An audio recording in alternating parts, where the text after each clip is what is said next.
ඔයා දන්නවද වනාන්තරයකින් ගලාගෙන එන රන්දියරයක් ගැන?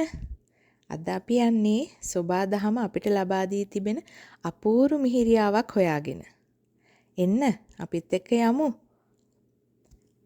අපි දැන් යන්නේ ඔෂෝවා නගරයෙන් පිටත් වෙලා සිම්කෝ වීදිය දිගේ උතුරු දෙසට. වසන්ත කාලයේ සිරියාව දැන් අපිට දැනෙන්න පටන් අරන්. නිස්කලංක ගැමි ගොවිපළවල් පසු කරගෙන යද්දී පාරේ දෙපස දර්ශනීය හරීම අපූරුයි. ඔන්න දැන් අපි බලාපොරොත්තු වුණු තැනට ආවා. අපි ආවේ පර්පල් වුඩ්ස් කන්සර්වේෂන් ඒරියා එකට. වාර්ෂික මේපල් සිරප් ෆෙස්ටිවල් එක දැන් නිල වශයෙන් පටන් අරගෙන තියෙන්නේ. අවුව තිබුණත් රැවටෙන්න එපා. තවමත් සීතලයි. වාහනේ පාක් කරලා අපි ඉස්සෙල්ලාම යන්නේ අර පේන බිල්ඩින් එකට. අපිට ඇතුල් වෙන්න ටිකට් ගන්න තියෙන්නේ ඒ බිල්ඩින් එකෙන්. අද අපි ඉගෙන ගන්න යන්නේ මේපල් සිරප් හදන්නේ කොහොමද කියලා. හරි. දැන් අපි කැලේ ඇතුළට යමු. මේපල් සිරප් හදන්නේ මේපල් සැප් වලින්. මේපල් සැප් ලබාගන්නේ මේපල් ගහේ කඳෙන්. හැම මේපල් ගහෙන්ම මේපල් සැප් ගන්න බෑ. සැප් ගන්නේ සුගර් මේපල් ගස් වලින්. ඉස්සර කාලේ මේපල් සැප් එකතු කරගෙන තියෙන්නේ මේ වගේ බාල්දි වලට. දැන් එහෙම කරන්නේ නෑ. දැන් මේ ඕගලන්ට පේන ටියුබ් නෙට්වර්ක් එකකින් කෙලින්ම ලොකු ටැංක් එකකට මේපල් සැප් එකතු කරගන්නවා. මේපල් සැප් උණු කරලා තමයි මේපල් සිරප් හදන්නේ. එන්නකෝ පෙන්නන්න. ඉස්සර කාලේ මේපල් සිරප් හැදුවේ කොහොමද කියලා. දැන් ඕගොල්ලන්ට මේ පේන විදිහට ලොකු හැලිවල දාලා තමයි මේපල් සැප් උණු කරලා තියෙන්නේ. මේ ලේඩි ට්‍රැඩිෂනල් විදිහට සිරප් හැදුවේ කොහොමද කියලා අපිට විස්තර කරලා දෙනවා.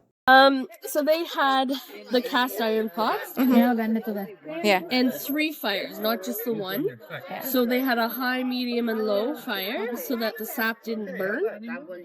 And then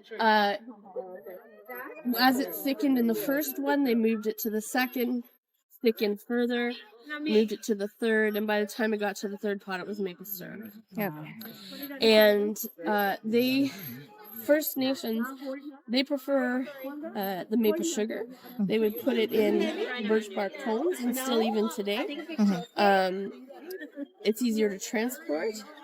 But the First Nations, because they taught the early settlers about the maple syrup and how to make it, the early settlers also preferred to go that one step further and make the maple sugar. දැන් අපි යමු නවීන විදිහට කොහොමද maple syrup හදන්නේ කියලා බලන්න. මම ඕගලන්ට කිව්වනේ දැන් සෙන්ට්‍රල් ටැංක් එකකට බට දිගේ ඇවිල්ලා සැප් එකතු වෙනවා කියලා. මේ පේන්නේ ඒ ටැංක් එක. දැන් ඒ ටැංක් එකේ සැප් නැහැ.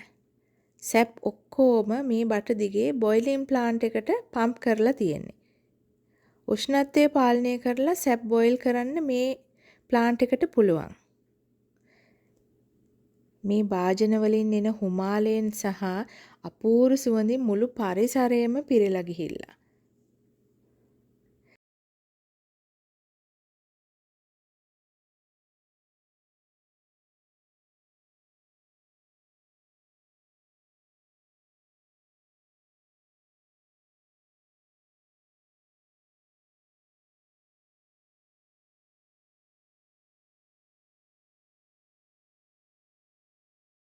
මේපල් සිරප් ෆෙස්ටිවල් එක සාමාන්‍යයෙන් පටන් ගන්නේ මාර්ච් බ්‍රේක් එකත් එක්ක.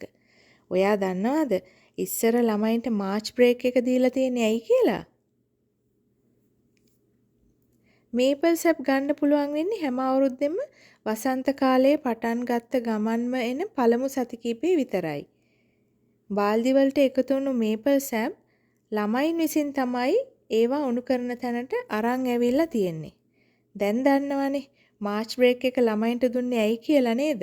මේපල් සිරප් ෆෙස්ටිවල් එකට එන ඕගලන්ට හොඳම මේපල් සිරප් වල රස බලන්න අවස්ථාව තියෙනවා. අපි ඉස්සෙල්ලාම ටිකට් ගන්න ගිය බිල්ඩින් එක ඇතුලේ මේපල් සිරප් වලින් සැකසූ ආහාර පාන ආදී භුක්ති විඳින්නත් ඒ වගේම මේපල් සිරප් වලින් හදපු අනිකුත් ආහාර රස කැවිලි වගේ දේවලුත් සුවනියස් වගේ දේවලුත් ඕගලන්ට මිලදී ගන්න පුළුවන්.